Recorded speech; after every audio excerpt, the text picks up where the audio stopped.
인사하십시다. 하나님이 형제님을 찾으셨습니다. 이 시간에 만나 주실 겁니다. 여러분의 얼굴을 보니까 은혜와 기쁨이 충만합니다. 주님 주신 선물인 줄로 믿습니다. 우리 기뻐하라 내 영혼아 한번 부르십시다. 기뻐하라 내 영혼아, 기뻐하라 내 영혼아, 내 속에 있는 것들아 다 기뻐하라.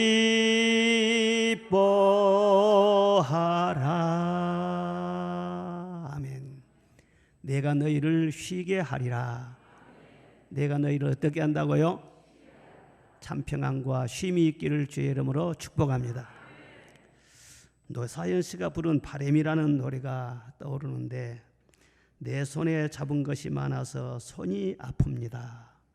등에 짊어진 삶의 무게가 온몸을 아프게 하고 매일 해결해야 하는 일 때문에 내 시간도 없이 살다가 평생 바쁘게 걸어왔으니 다리도 아픕니다. 이 노사연 씨는 대중 가요를 부르는 가수인데 아주 신앙이 좋은 분이에요. 그래서 참 그 복음으로 이렇게 연결해 주는 그런 그 노래를 많이 부릅니다.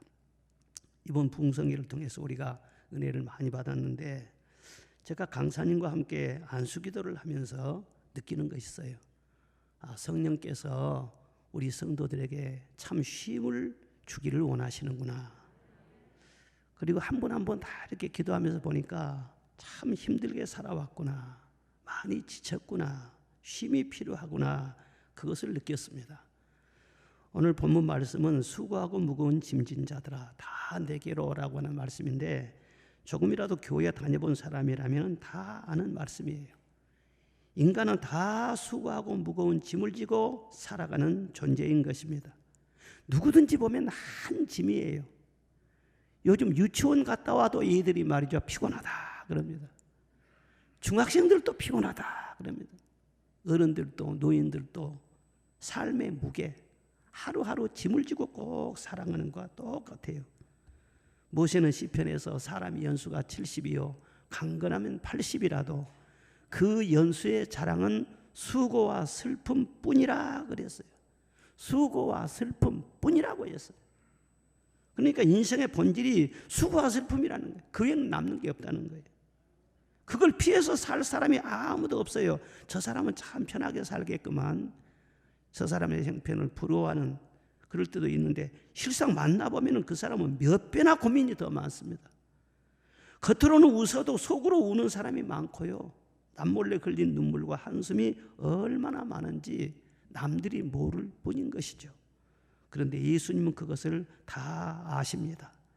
그래서 두 팔을 벌리시고 누구든지 내게로 오라 초청하시고 쉼을 주겠다 약속하시고, 그분이 우리 주님이심을 믿습니다.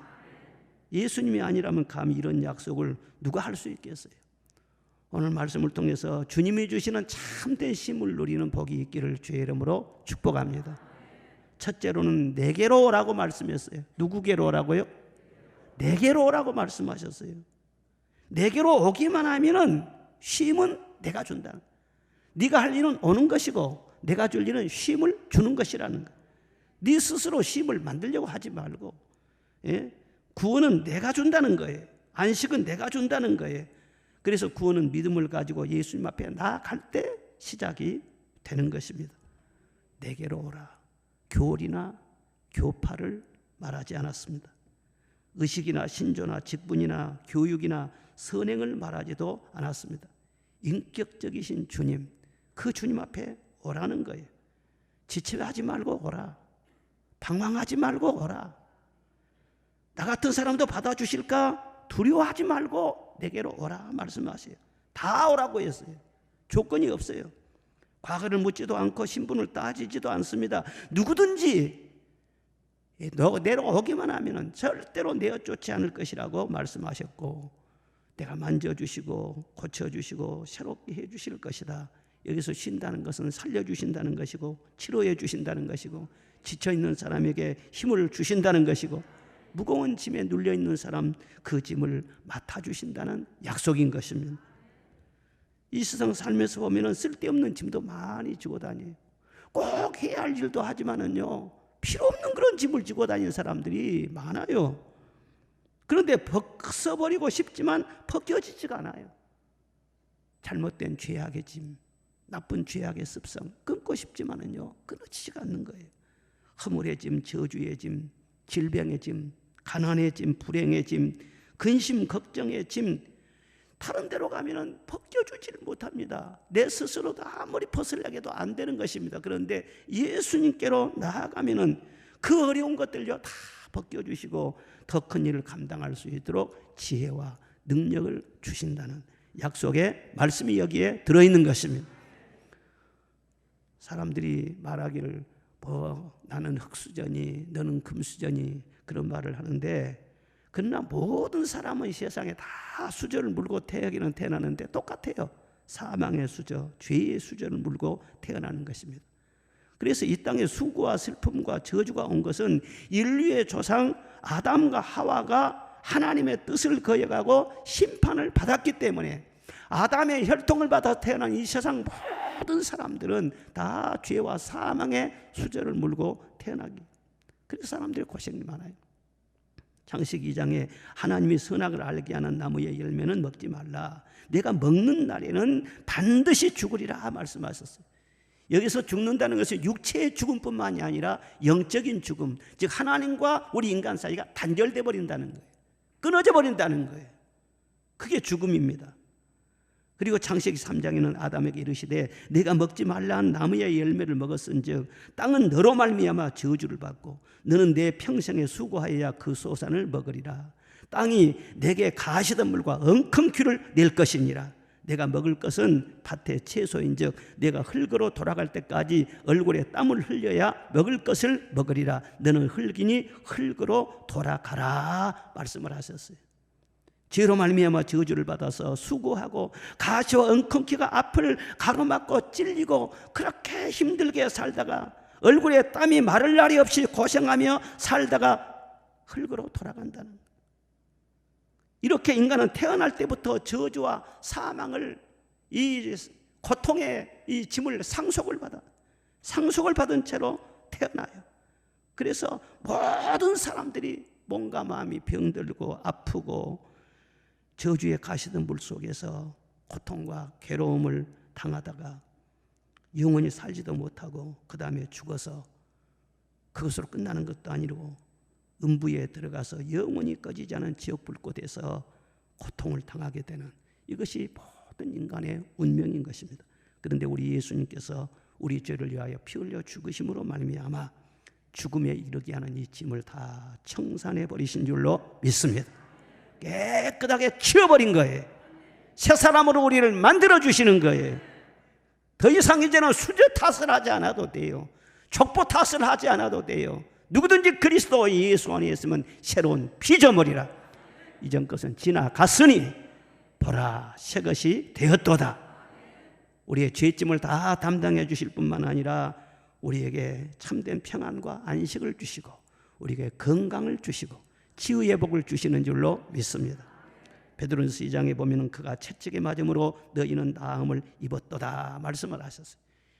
이번에 치유를 많이 받았어요. 간증들도 많이 나왔어요. 주님이 하신 일입니다. 이번에 안수기도를 받고 아직까지 어떤 병이 남아있다 그런 분들은 저가 채찍에 맞음으로 나는 나음을 입었도다 그렇게 늘 입으로 시인하시기를 바랍니다. 하나님은 말씀 속에 거하십니다. 말씀은 운동력이 있습니다. 이한 검과 같습니다. 치료하는 광선이 있습니다. 말씀을 늘 시인할 때 그 말씀이 능력이 되어서 지속적인 치유를 주실 줄로 믿습니다. 그 권리를 누린 사람들이 예수 그리스도 안에 있는 우리 성도들인 것입니다.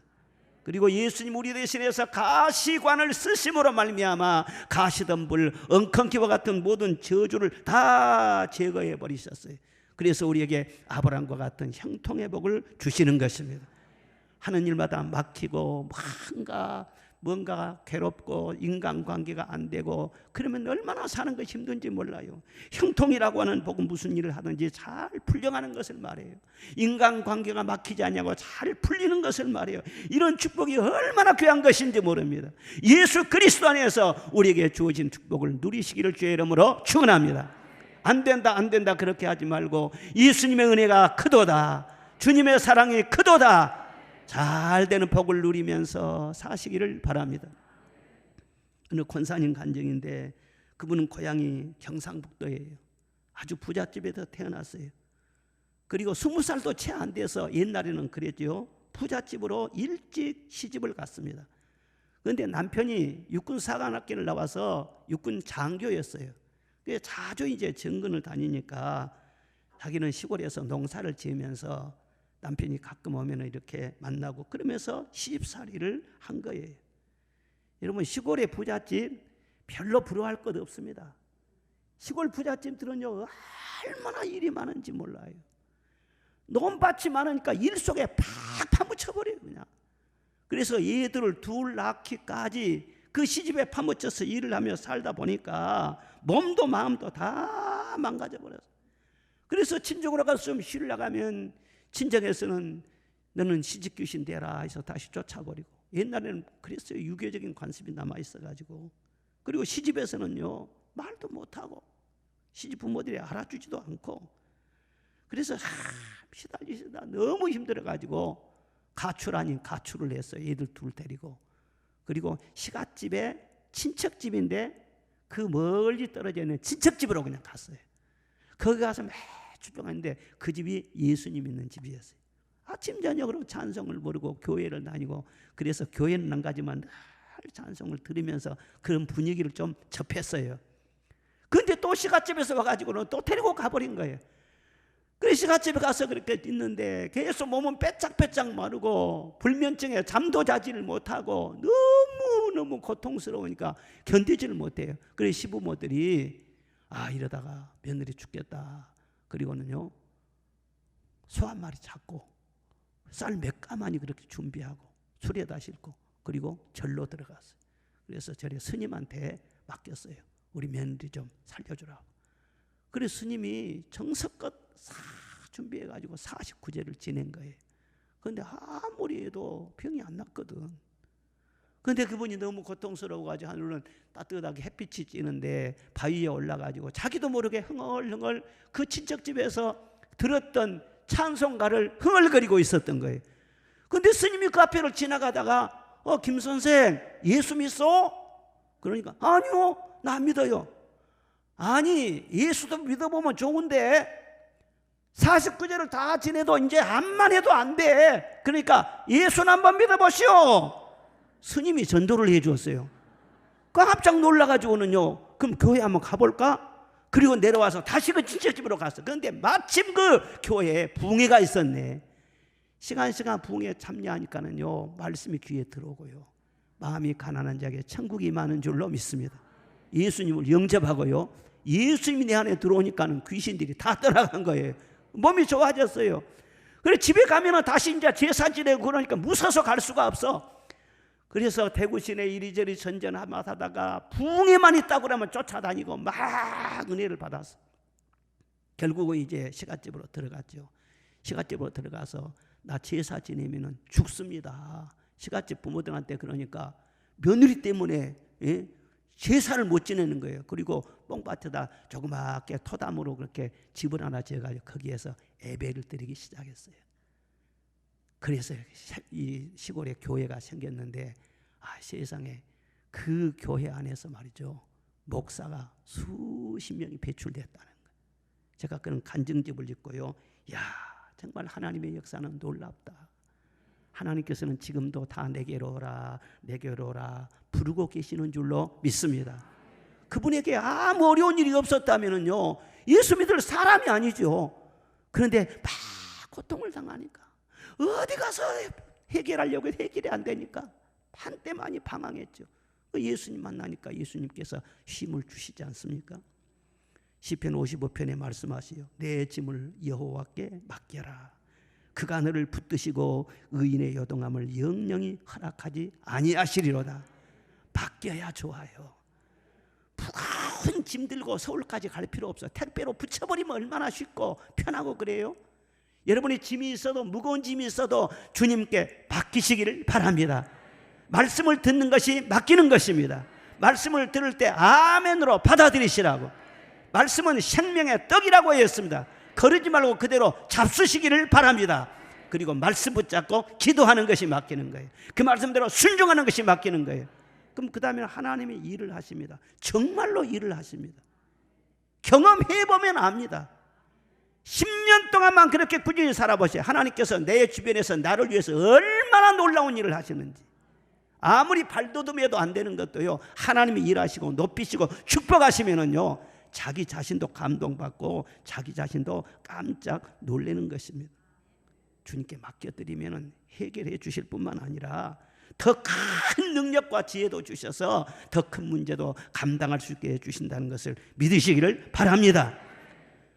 하나님은 지금도 우리에게 내게로 오라, 내게로 오라 말씀하셨어요. 왜 자꾸 오라고 하십니까? 가려고 하니까 그런 거예요. 사람은 기회만 있으면 하나님을 떠나려고 해요. 세상 쪽으로 점점 기울어지는 거예요. 교회 안에 있어도 하나님과 멀어질 수가 있어요. 몸은 여기 있어도 마음은 딴 데가 있을 수가 있어요. 그러니까 내게로 오라, 오라 말씀을 하시는 것이죠. 여러분, 탕자는 두 가지가 있습니다. 집을 떠난 탕자가 있어요. 또 집 안에 있는 탕자도 있어요. 아버지의 집을 떠나서 허랑방탕하며 아버지 재산을 다 허비하고 죄의 수렁에 빠져있는 그런 탕자도 있지만, 집에 있으면서도 아버지의 사랑을 온전히 믿지도 못하고 이기적이고 계산적이고 불만을 품고 살아가는 탕자, 집에 안에 있지만 탕자지요. 그러니까 모든 사람은 다 탕자기가 있는 거예요. 그래, 그 자리에서 돌아와라. 아버지의 사랑의 품으로 돌아와라. 내 것이 다 네 것이다. 주님께서 우리를 위해서 피 흘려주시고 목숨까지 주셨으면 알아봤잖아요. 더 이상 무엇을 아끼시겠느냐. 다 너희를 위해 줄 것이다. 여러분, 인생의 무거운 짐을 지고 고생하는 것은 생활고 때문에 그런 것이 아닙니다. 내 짐을 대신 져줄 자를 만나지 못하기 때문에 그런 것입니다. 예수님 외에는 없습니다. 내 모든 시험 무거운 짐을 주 예수 앞에 아뢰이면 근심에 쌓인 달 돌아보사 내 근심 모두 맡으시네. 할렐루야. 늘 찬송가에 보면 오라 오라 그런 찬송들이 많아요.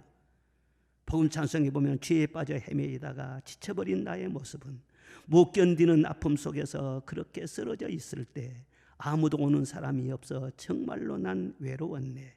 그때 주님 내게 찾아와 사랑으로 함께 하셨네. 병든 자여 내게 오라, 가난한 자 내게 오라, 죄 빠진 많은 사람들아 모두 다 내게 오라. 슬픈 자여 내게 오라, 괴로운 자 내게 오라, 삶에 지친 많은 사람들아 모두 다 내게 오라. 오라고 하잖아요. 오라고 하잖아요. 주님, 이 순간도 주님, 바로 제가 탕자입니다. 주님께 가까이 나가기를 원합니다. 나로 하여금 계시의 영을 주옵소서, 성령의 빛을 주옵소서. 그래서 하나님의 사랑을 더 깊이 알게 하여 주옵소서. 하나님이 나를 위해서 예비하신 여호와 일의 복을 알게 하여 주옵소서. 그리고 십자가 그늘 아래 모든 것을 내려놓고 참 쉼을 얻게 하여 주옵소서. 늘 주님께 가까이 가려고 하는 사모하는 마음, 이것이 바로 영적으로 건강한 마음인 거예요. 이번에 제 친구 목사님한테 어저께 전화를 했어요. 좀 자랑을 좀 하려고.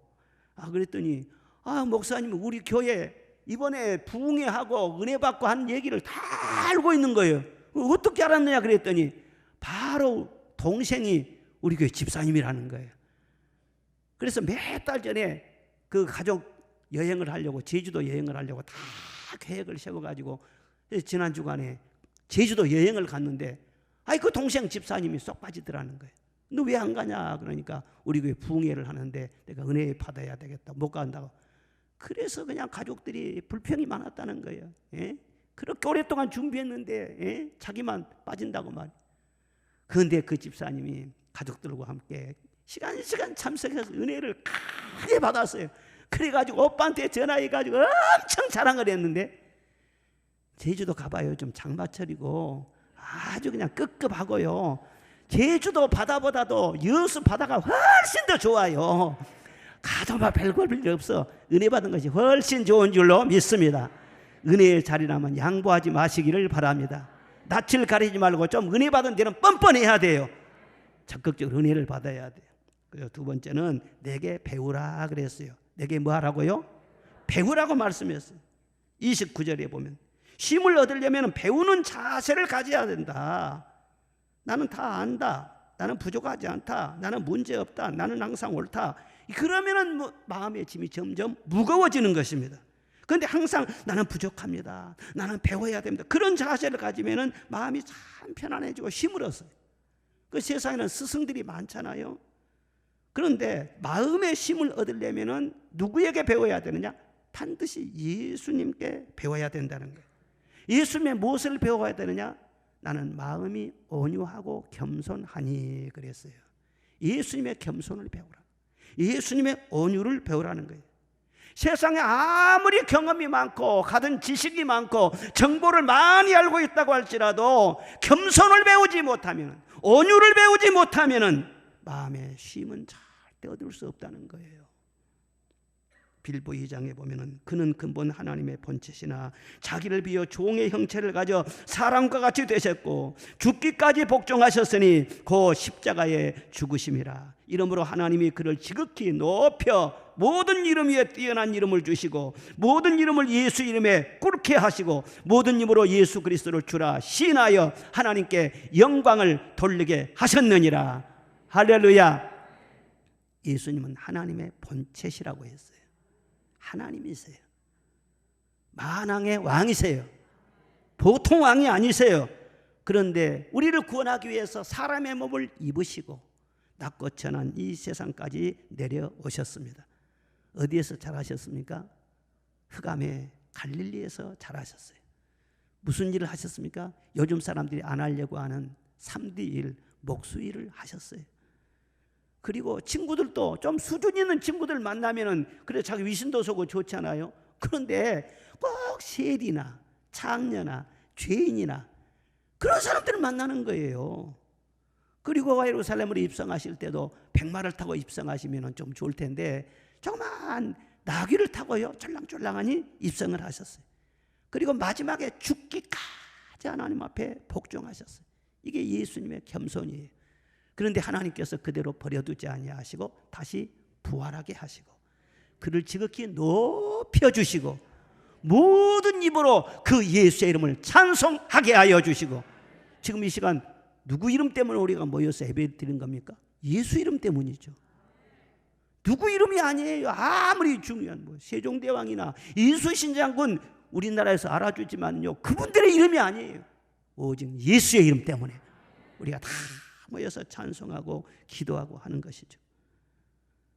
우리가 예수님 믿고 하나님의 자녀가 되면은 우리를 또요 하나님이 일으켜 주시고 또 살려 주시고 높은 보좌에 앉게 하여 주신다. 에베소서 2장에 말씀을 하셨어요. 높은 보좌에 우리를 앉게 해 주셨대요. 얼마나 우리가 존귀합니까? 그게 겸손이라고 하는 것은 무조건하고 그냥 굽실거리고 그냥 비하하고 자기 자신에 대해서 그냥 하고 이렇게 하는 게 겸손이 아니라는 거예요. 겸손은 높은 데서 낮아지는 것이 겸손이에요.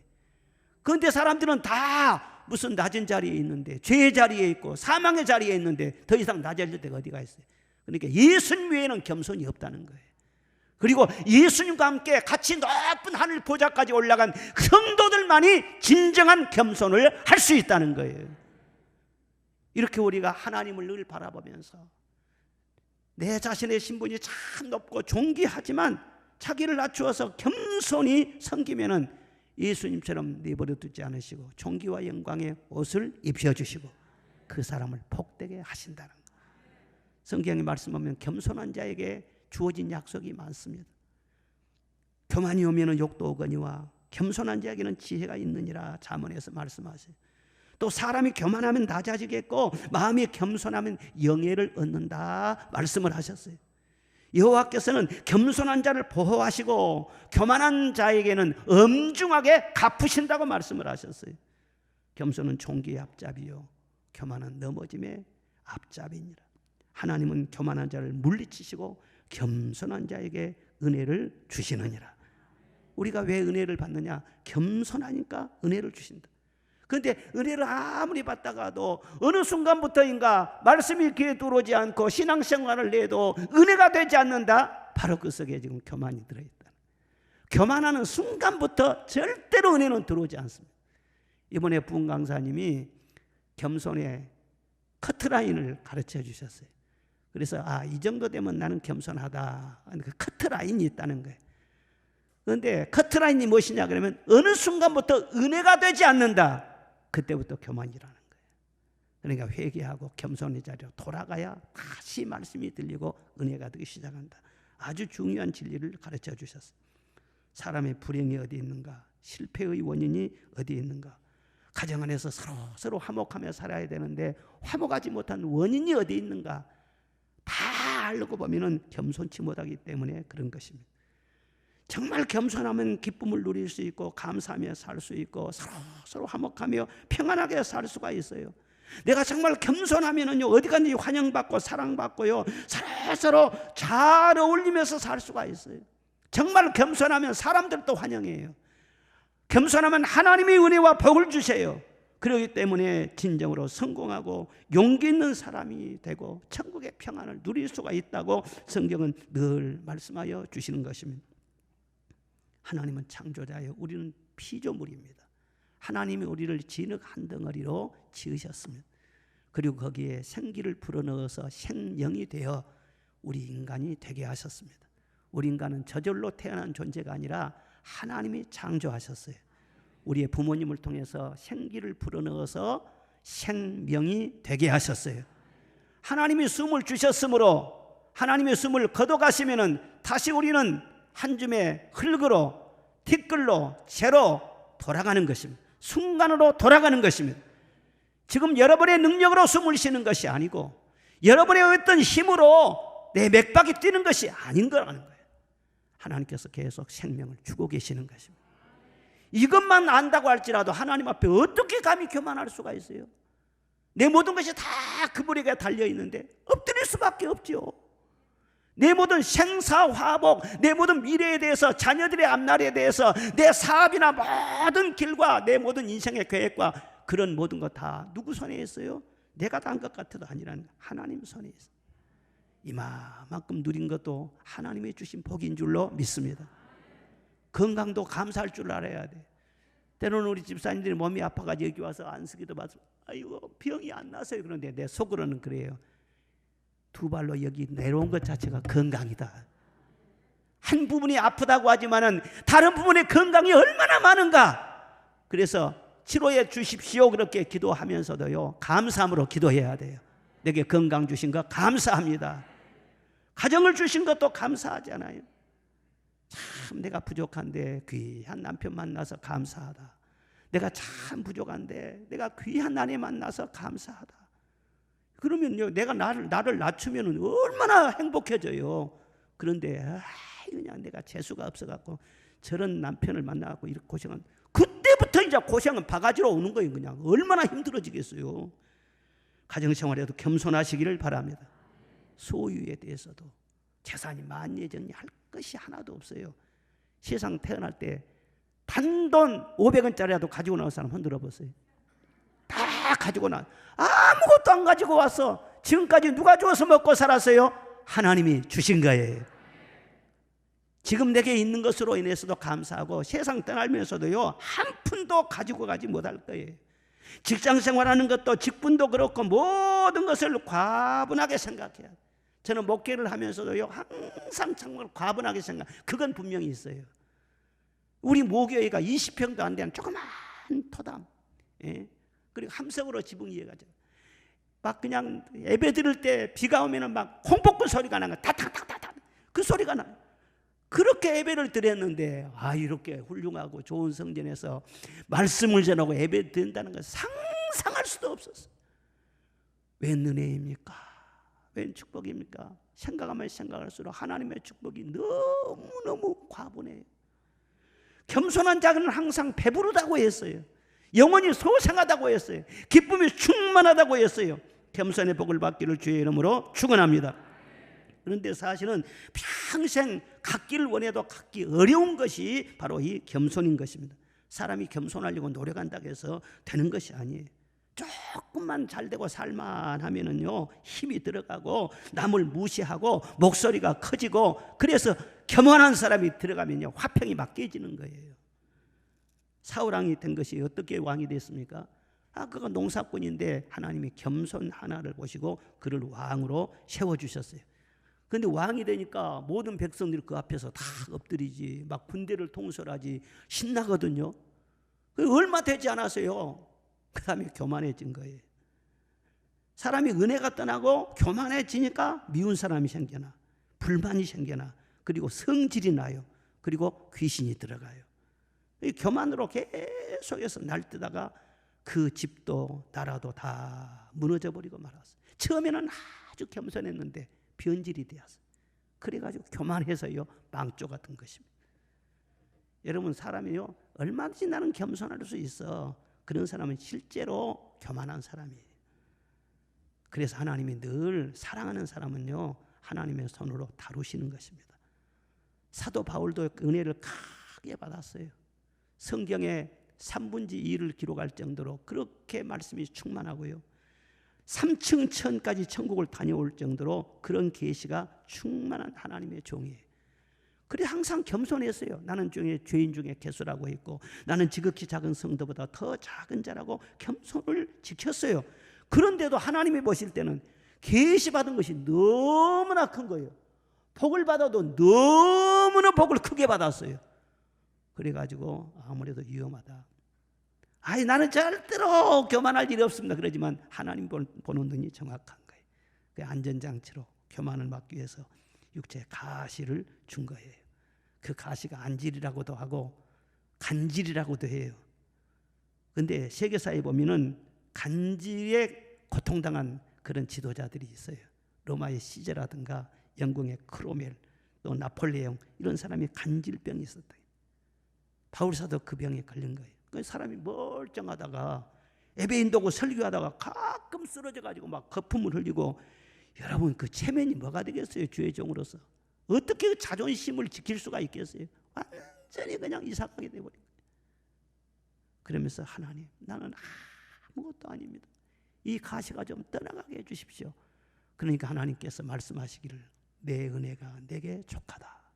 내가 약할 그때 강함이다. 내가 겸손하여 연약해질 때 내가 능력을 주어서 큰 일을 감당하게 할 것이다. 겸손한 그릇을 빚게 하기 위해서 그렇게 뼈아픈 고통도 허락하시는 거예요. 우리가 때로는 이유를 몰라요. 뭐 다 하나 잘못한 것도 없는 것 같은데 그냥 막 병이 있기도 하고 때로는 막 잠이 오지 않기도 하고 사람들로부터 욕을 당하기도 하고 실패를 경험하기도 하고 뭐 내가 무슨 문제가 없는 것 같은데 그럴 때 하나님은 사랑의 손길로 나를 더 낮추시고 겸손하게 하셔서 보배롭고 존귀한 그릇으로 빚으려고 하시는 그 하나님의 섭리가 있다는 것도 깨달으시기를 바랍니다. 그래서 하나님은 사랑하시기 때문에 우리에게 가시도 허락하시는 것입니다. 늘 건강 진단을 하듯이 이 진단을 해야 돼. 내가 정말 겸손한가?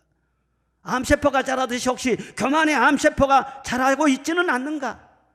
언제부터인가 하나님의 말씀이 들려오지 않고 은혜 없어도 살 수 없을 것처럼 그렇게 된다든가 족에 자꾸 그냥 성질이 난다든가 그런 것은요 그건 바로 겸손이 떠났다는 거예요. 교만이 들어갔다는 거예요. 주여 겸손하기를 원합니다. 진심으로 사모하시기를 바랍니다. 제자리에 돌아가야 돼요.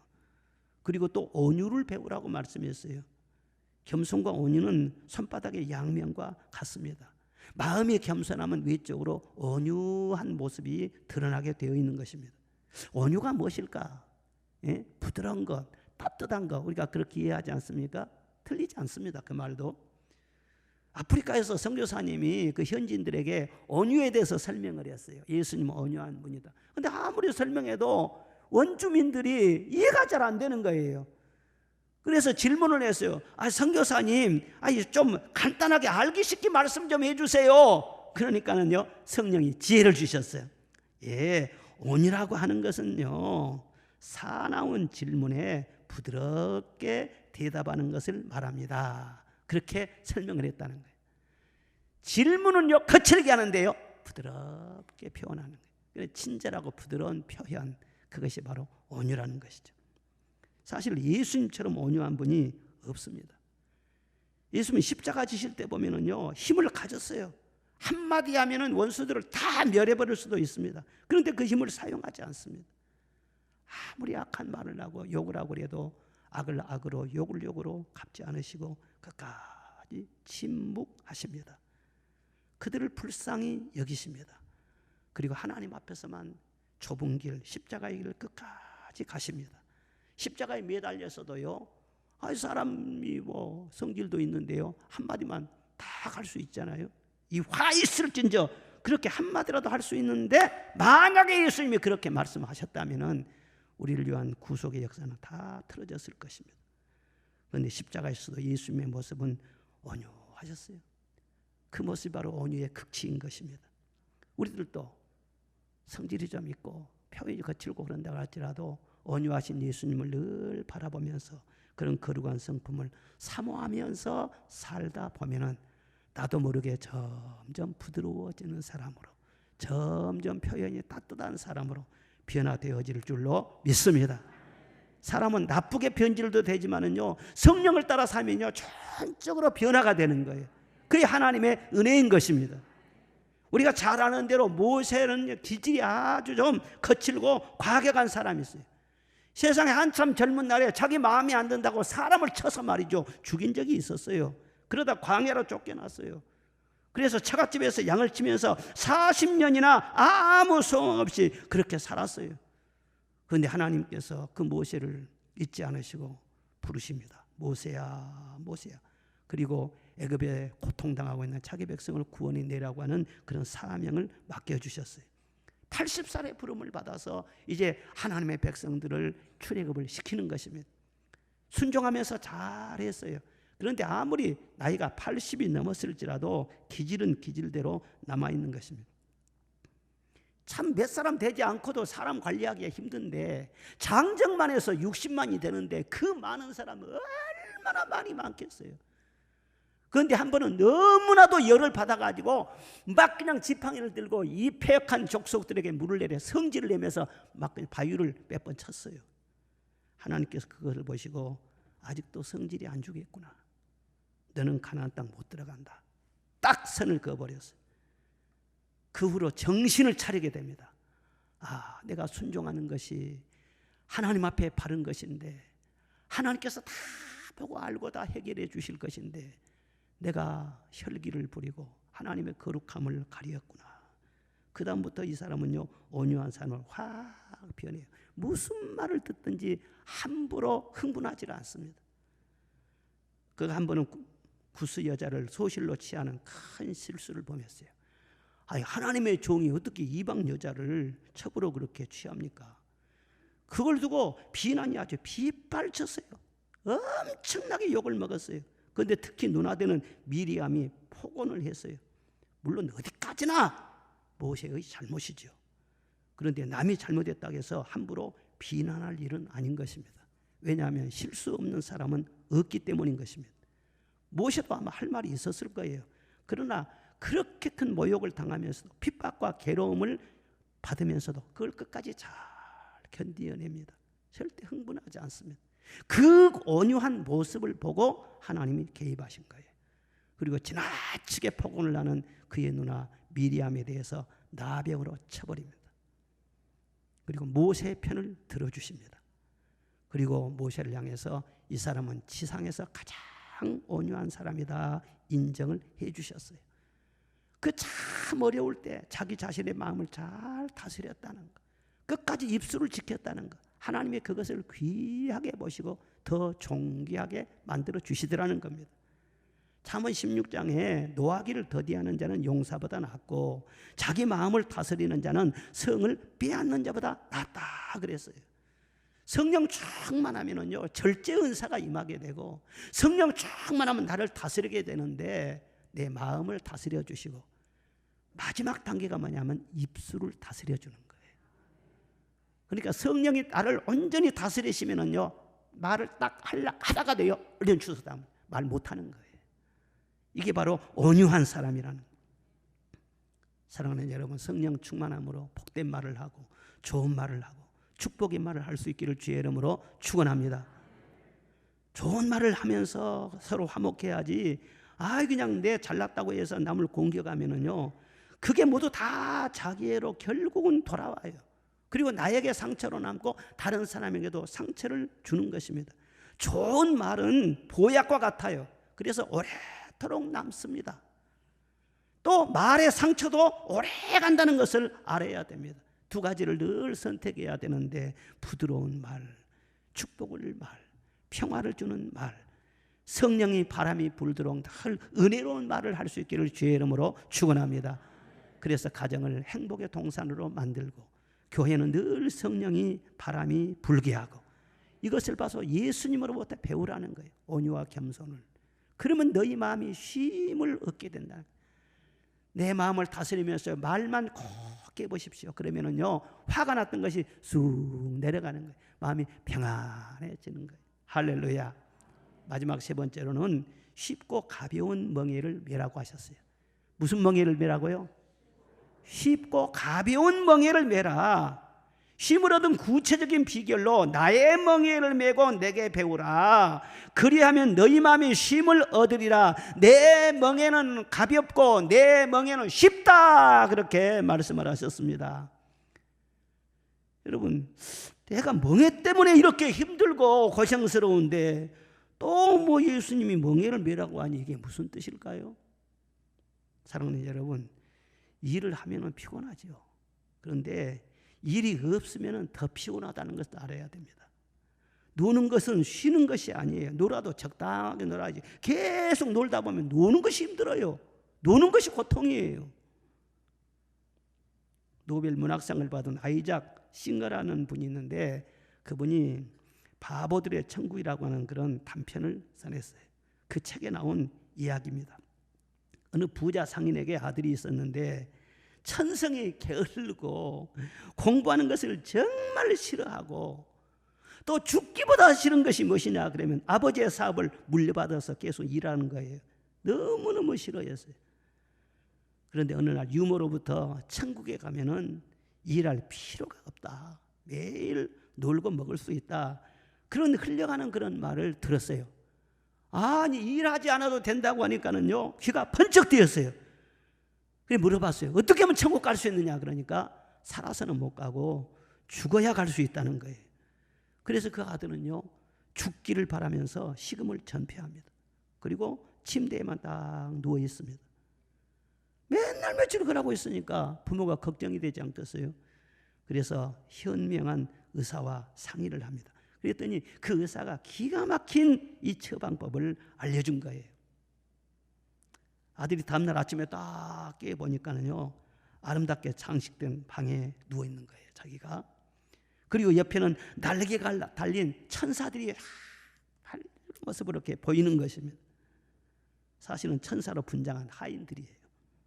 근데 그가 깨어나기를 기다려 있다가 밝은 모습으로 다 이렇게 환영을 해주는 거예요. 여기가 어디지요? 아들이 물으니까 여기는 천국입니다. 아 그래요? 천국에 왔다고 하니까는 너무너무 기분이 좋은 거예요. 그래서 하루 종일 아무 일도 안 해도 잔소리한 사람도 없고, 잠잘 때가 되면 천사들이 와서 포근한 침대로 쫙 눕혀주고, 식사 때가 되면은 막 은대접, 금대접에다가 산의 진미로 좋은 음식을 갖다 두고 너무너무 좋은 거예요. 이렇게 몇 날 며칠을 계속 지내다가 평소에 먹었던 가꾼 빵이라든가 버터, 커피를 한 잔 먹고 싶은 그런 생각이 드는 거예요. 그래서 주문을 했어요. 천사님, 커피 한 잔 가져오시죠. 그러니까는 천국에는 그런 음식 없습니다. 실망해가지고 지금 며칠이죠? 지금 몇 시나 됐죠? 천국에는 날짜가 따로 없습니다. 시간도 없고요, 밤과 낮도 없어요. 그래요? 그럼 이제 나는 뭘 하고 살아야 됩니까? 천국에는 일이 없습니다.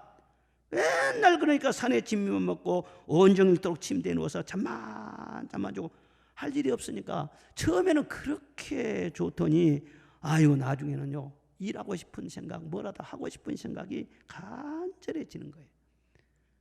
그래서 이 가짜 천국에서 일주일 동안 보낸 이 아들이 참다 못해서 그렇습니다. 천국이 좋은 줄 알았더니 별거 아니네.